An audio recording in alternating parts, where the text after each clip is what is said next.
सुवेंदु पीए case में बड़ा action, UP से पकड़ा गया शूटर, बिहार से भी निकला तगड़ा कनेक्शन। टीएमसी नेता ने खोल दी ममता राज की पोल, बोले सुवेंदु अधिकारी ने बचाए 5000 टीएमसी कार्यकर्ता। जो टीएमसी प्रवक्ता दे रहा था आईपीएस अजय पाल को चेतावनी, अब हाथ जोड़कर मांग रहा माफी, बदले सुर।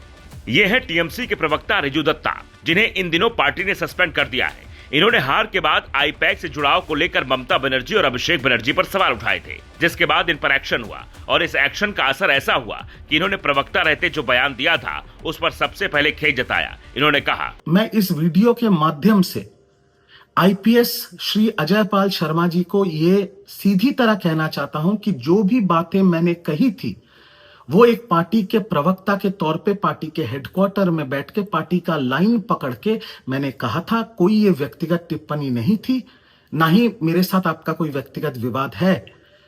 और मैं उस शब्दों के लिए, जो शब्द मेरे मुंह से निकला था, भले ही मैं पार्टी का प्रवक्ता हूं, उस शब्दों का व्यवहार करने के लिए और वो शब्द आपके खिलाफ यूज करने के लिए मैं इस वीडियो के माध्यम से मैं आपसे बिना शर्त की माफी मांगता हूं। रिजू दत्ता अपने वीडियो में यह भी बताने की कोशिश करते हैं कि यूपी बीजेपी नेताओं और कानूनी सलाहकार की सलाह पर इन्होंने ये रास्ता चुना है, लेकिन सवाल ये उठ रहा है, क्या इन्हें गिरफ्तारी या किसी एक्शन का डर सता रहा था, या फिर आईपीएस अजय पाल शर्मा के बंगाल में प्रतिनियुक्ति पर जाने की जो अफवाह बीच में उड़ी थी उसके सच होने के डर से रिजू दत्ता ने यह कदम उठाया। शिकायतें तो टीएमसी सांसद महुआ मोइत्रा खिलाफ भी यूपी में कई जगहों पर हुई है, जिन पर आईपीएस अजय पाल शर्मा की छवि को खराब करने का आरोप लगा है। तो क्या उस केस में भी कोई एक्शन होने वाला है?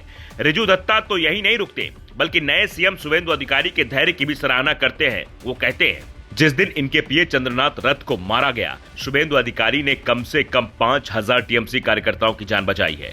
अगर उन्होंने उस रात बदले की अपील की होती तो बंगाल में बड़े पैमाने पर हिंसा हो सकती थी, लेकिन उन्होंने लोगों से शांति बनाए रखने और कानून हाथ में न लेने की अपील की। आज इस केस को 1 हफ्ते होने वाले हैं और पुलिस ने अब तक 3 आरोपियों को गिरफ्तार किया है, जिसमें मयंक राज मिश्रा, विक्की मौर्य को बिहार के बक्सर और राज सिंह को उत्तर प्रदेश के बलिया से गिरफ्तार किया गया है। कोलकाता पुलिस और अयोध्या पुलिस ने बड़े ही सधे अंदाज में ज्वाइंट ऑपरेशन चलाकर इन्हें पकड़ा। अगर ये गलती न करते तो शायद पुलिस इन तक नहीं पहुंच पाती। दरअसल कोलकाता के पास एक टूल बूथ पर इन लोगों ने यूपीआई के जरिए पेमेंट की थी, जिसकी डिटेल निकालकर पुलिस इन तक जा पहुंची, क्योंकि इससे पहले इन्होंने ऐसा शातिर दिमाग लगाया था कि पुलिस के लिए फर्जी नंबर प्लेट अनसुलझी गुत्थी बन गई थी। जांच में पता चला कि अपराधियों ने बाइक पर फर्जी नंबर प्लेट लगाई थी। पुलिस जब नंबर ट्रेस करते हुए झारखंड पहुंची तो पता चला कि असली बाइक मालिक के पास ही बाइक मौजूद है। इसके बाद पुलिस को यकीन हो गया कि हत्या में इस्तेमाल किए गए वाहन पूरी तरह के साथ फर्जी पहचान के जरिए इस्तेमाल किए गए थे, जिसके बाद पुलिस ने अलग तरीके से डिटेल खंगाले और इन तक पहुंच गई, जिनसे पूछताछ में पूरी कहानी खुलने की उम्मीद है। एसआईटी को शक है कि आरोपियों को पहले से ही पूरी जानकारी थी। जिस तरीके से विदेशी पिस्टल की बात इस पूरे मामले में सामने आई है, इसने पूरे केस को नया मोड़ दे दिया है। पर सवाल यही है कि इन्हें बंगाल में संरक्षण किसने दिया, जो बात प्रधानमंत्री नरेंद्र मोदी से लेकर गृह मंत्री अमित शाह और यूपी सीएम योगी आदित्यनाथ ने कही थी कि गुंडों का इलाज होगा, क्या उसका दौर शुरू हो चुका है? Bureau report, global Bharat TV.